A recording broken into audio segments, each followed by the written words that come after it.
Shalom. 91వ కీర్తన 4వ వచనము.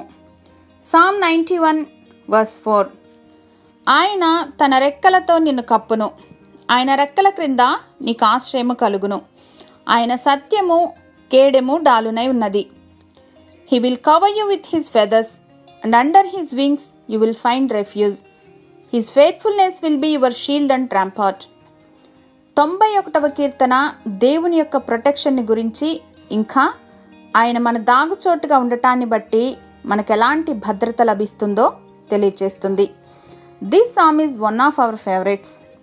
కోడి తన రెక్కల క్రింద పిల్లలను దాచినట్లు, పిడుగుపాటుకు అదిరిపడినటువంటి పిల్లవాడిని తండ్రి తన కౌగిట్లో బంధించినట్లు, ఆపద సమయాల్లో తన బిడ్డలమైనటువంటి మనల్ని తన బలిష్టమైనటువంటి రెక్కల క్రింద ఆ దేవాది దేవుడు దాచి ఉంచుతారు.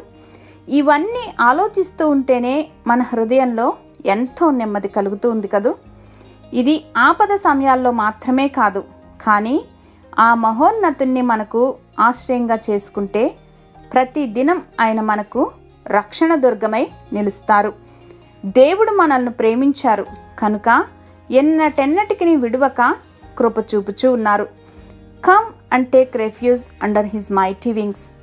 బయటి ప్రపంచం ఎంత క్రూయల్గా, వికృతంగా, అస్థిరంగా ఉన్నా సరే ఏవి కూడా మనలను కదిలించజాలవు. We are safe and secure under protection of our heavenly daddy's wings. Hallelujah. మహోన్నతుడైన మా పరమ తండ్రి శాశ్వత కాలం నుండి శాశ్వత కాలం వరకు మాకు నివాసయోగ్యంగా ఉన్నందుకు యేసుక్రీస్తు వారి ఘనశ్రేష్ఠ నామంలో కృతజ్ఞతలు సమర్పిస్తున్నాం మా ప్రియ పరలోకపు తండ్రి. ఆమెన్.